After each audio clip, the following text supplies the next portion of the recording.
Ah, mga idol, update na naman tayo sa rally ng INC. Nasabi ko na sa inyo kanina sa isang vlog ko na yung mga dapat dadalhin na mga gamit sa rally. Yun yung mga t-shirt, payong, pocket money, yun. At saka yung sinabi ko rin na bawal pwedeng sumama ang mga politiko. Pwedeng sumali sila pero bawal silang mangampanya, mga idol. Tinagubili na kasi ng ng INC ni Cabin Binido Santiago, INC evangelist, na yung mga politiko bawal mangampanya, bawal umakyat sa stage, bawal sila sa stage. Saka yun lang yung nasabi ko na yan kanina, mga idol. Kaso inulit ko lang para malaman. Yan yung mga dadalhin, pinagubili na yan kanina. Saka marami din kasing nagtatanong, mga idol. Maraming nagtatanong sa akin, nagtatanong sa mga nakikita ko sa mga ibang mga vlogger, na ang tanong nila kung magagaya ba daw ang INC sa QOGC. Yung QOGC kang Pastor Kibuloy, kung magagaya ba daw ang INC sa QOGC. Diba yung kang Pastor Kibuloy QOGC, pinasara yung channel nila, is MNI. Marami nagtatanong na kung baka pag inita naman ang INC at ipasara naman ang NET 25. Kasi yung NET 25, matagal ng pag-aari ng INC yan. Panahon pa ni Kairanyo Manalo.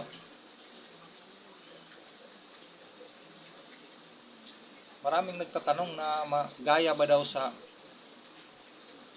tingin ko, mga idol. Ang INC hindi basta-basta. Kahit gobyerno pa ang magpasara ng INC channel ni 25.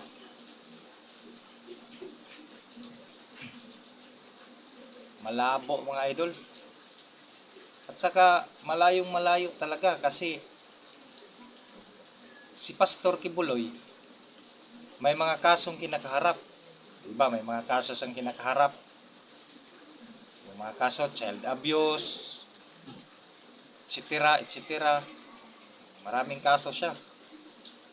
At saka yung INC malinis, walang kaso.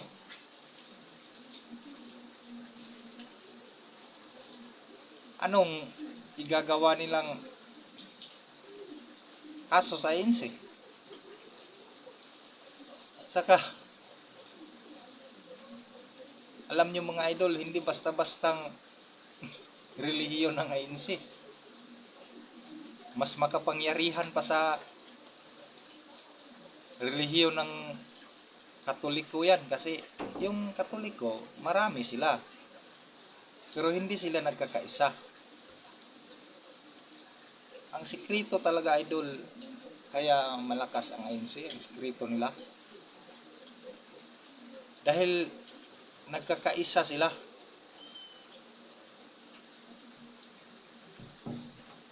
Buo yung pwersa nila eh. Yung QGC naman, kunti lang naman talaga sila mga idol. Kaya hindi nila na ipagtanggol ang relihiyon nila. At saka ang INC, ang mga member niyan hindi papayag. Hindi basta-basta papayag na gaganunin ang INC. Kasi nasa doktrina yan mga idol eh. Nasa doktrina yan. Handang ibuwis ang buhay para lang sa pananampalataya. Hindi. Mas mahalaga pa nga sa buhay ng isang tao ang pananampalataya sa mga INC member.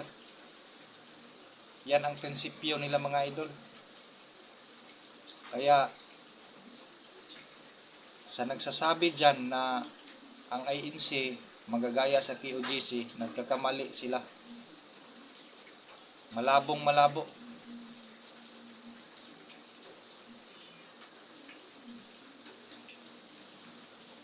Paano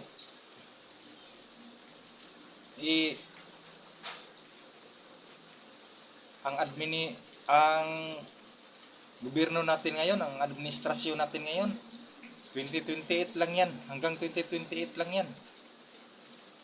Ang INC, panghabang buhay yan. Kahit sa paghuhukom, nandyan yan sila. Kasi yan ang inaantay ng mga member ng INC, ang paghuhukom. Ang administrasyon natin, 2028, wala na yan, mapapalitan na yan. Sa ayaw man nila at sa gusto, wala na. Paano masasabi na ganyan?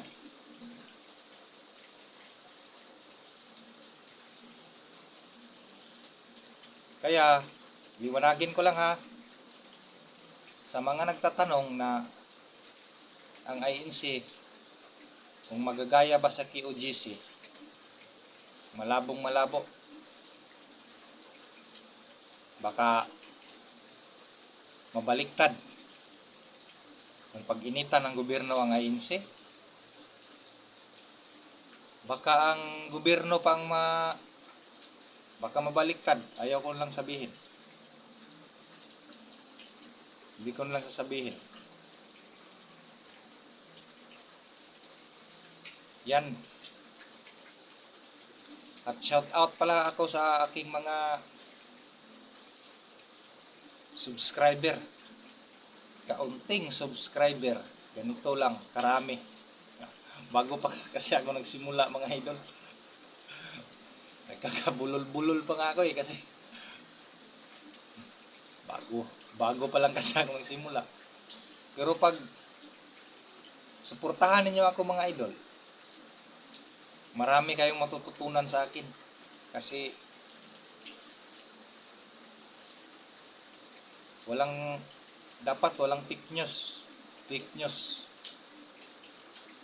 Sa katotohanan lang tayo. Wala tayong pinapaboran kahit kaninong panig. Magandang hapon mga idol. Salamat sa inyo.